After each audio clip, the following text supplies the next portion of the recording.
Praise lord. ప్రభు అయిన యేసుక్రీస్తు నామములో అందరికీ వందనములు. ఈ దినము దేవుని వాక్యంలో నుంచి కీర్తనలు 145 అధ్యాయము 13-14 వచనాలు. నీ రాజ్యము శాశ్వత రాజ్యము, నీ పరిపాలన తరతరములు నిల్చును. యెహోవా పడిపోయిన వారందరినీ ఉద్ధరించువాడు, కృంగిపోయిన వారందరినీ లేవనెత్తివాడు. ప్రియమైన వారులారా, కీర్తనలు 145 అధ్యాయం 13-14 వచనాలు చూస్తే, నీ రాజ్యము శాశ్వత రాజ్యం. ప్రపంచంలో ఏ మనిషి అయినా కానీ ఏమనుకుంటాడు అని మనం ఆలోచన చేస్తే, వాళ్ళు ఏ పనైనా చేసినా అది అట్నే నిలిచిపోవాలనుకుంటారు. ఇప్పుడు మంత్రులు, ముఖ్యమంత్రులు, ప్రధానమంత్రులు, కేంద్ర మంత్రులు మారుతుంటారు. వాళ్ళు ఏది ప్రారంభించిన ఏమనుకుంటారు, ఒక శిలాఫలకం వేయాలనుకుంటారు. శిలాఫలకం ఏంది? అది ఎన్ని దినాలు పోయినా ఆ శిల మీద చెక్కిన ఆ అక్షరాలు, వారి పేరు అట్లా స్థిరంగా ఉండిపోవాలనుకుంటారు. ఇక్కడ చూసినట్టయితే మన దేవుడు ఎట్లున్నాడంటే, ఆయన రాజ్యము శాశ్వత రాజ్యం.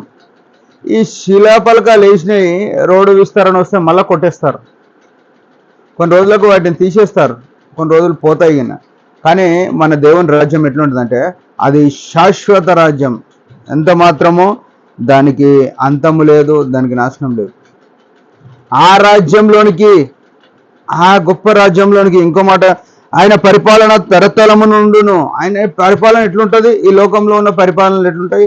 వారికి నచ్చిన వాళ్ళకు, వారి పార్టీకి నచ్చిన వాళ్ళకు, వారి మాట ఇన్నోళ్ళకు ఇట్లుంటుంది. కానీ ఆయన ఎట్లా ఉంటుంది? న్యాయమైన పరిపాలన అయినది.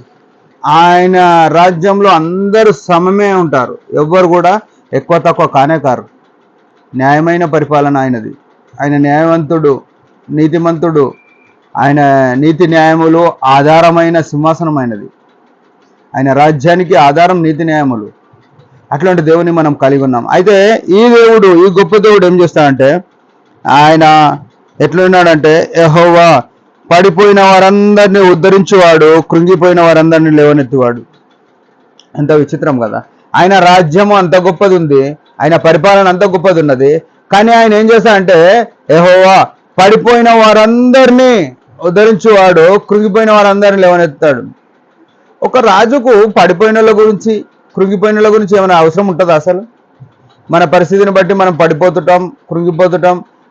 కానీ మనల్ని పట్టించుకునే రాజు ఉండడు, మన పక్కలు పట్టించుకుంటారు. కానీ ఈ రాజు ఎంత మంచి రాజు అంటే, ప్రతి ఒక్కరి గురించి కూడా పట్టింపు కలిగిన రాజు. ఆయన రాజ్యంలో, ఆయన రాజరికం కిందికి నీవు నేను వస్తే, ఆయన సిలువ నీడకు నీవు నేను వస్తే, ఆయన కలువరి ప్రేమ కిందికి, ఆయన రక్త ప్రోక్షణ కిందికి నీవు నేను వస్తే, నీ గురించి పట్టించుకుంటాడు. ఏదో పెద్దలు పట్టించుకోవాలి, సేవకులు పట్టించుకోవాలి, పెద్దోళ్ళు పట్టించుకోవాల్సిన పని లేదు. నీ గురించి ప్రత్యేకంగా ఆయన ఒక ప్రణాళిక, ఆయన యొక్క చిత్తము, ఆయన పట్టింపు కలిగిన వాడు. నువ్వు పడిపోతే ఆయన ఉద్ధరించుతోడు. చాలామంది ఏమనుకుంటారంటే, ఎవరైనా పడిపోతే వారి గురించి ఎట్లా చూస్తారంటే, సొంత వాళ్ళు అయితే కొంచెం కాడికి ప్రేమ చూపిస్తారు, బయట వాళ్ళు అయితే పడిపోతే పడిపోయినలే, వారికి కష్టం వస్తే వచ్చిందిలే, వారి దిగజారిపోతే పోయిరులే, వారి కృంగిపోతే పడనులే అని లోపల సంతోషపడతారు. ఈ దేవుడు అట్లాంటాడు కాదు. మన దుఃఖములో మనతో దుఃఖించే దేవుడు, మన సంతోషంలో సంతోషించే దేవుడు. మనం పడిపోయినప్పుడు మనం లేవడెత్తడానికి పరుగున పరిగెత్తే కనికరము కలిగిన కరుణామయుడు. మనము ఉద్ధరించబడాలి. మనం కృంగిపోయినప్పుడు ఆయన కూడా మనతో కూడా కన్నీళ్లు పెట్టుకునే దేవుడు. లాజరు చనిపోతే యేసు కన్నీరు విడిచెను అని పరిశుద్ధాత్ముడు రాసినాడు. ప్రభునందు ప్రియమైన వారులారా, ఈ రాజ్యము కిందికి, అంటే ఆయన రాజ్యం శాశ్వత రాజ్యం, ఆయన పరిపాలన తరతరములు ఉండే పరిపాలన. అంటే మనము సిలువ కిందికి వస్తే, యేసుక్రీస్తు ప్రభు రక్త ప్రోక్షణ కిందకి వస్తే, ఆయన రాజ్యంలోనికి, ఆయన పరిపాలన కిందకి వచ్చిన వారం అవుతాము. అయితే ఆ రాజ్యంలోనికి పోయినప్పుడు కూడా మనం పడిపోయి ఉంటే, ఆయనను అంగీకరించక ముందు కూడా మనం పడిపోయి ఉంటే ఆయన ఉద్ధరించడానికి సిద్ధంగా ఉన్నాడు. మనం కృంగిపోయి ఉంటే, మన సమస్యలను బట్టి సతమతం అవుతూ ఉంటే ఆయన మనల్ని ఓదార్చి మన కొరకు కన్నీరు పెట్టుకునే దేవుడు అయి ఉన్నాడు.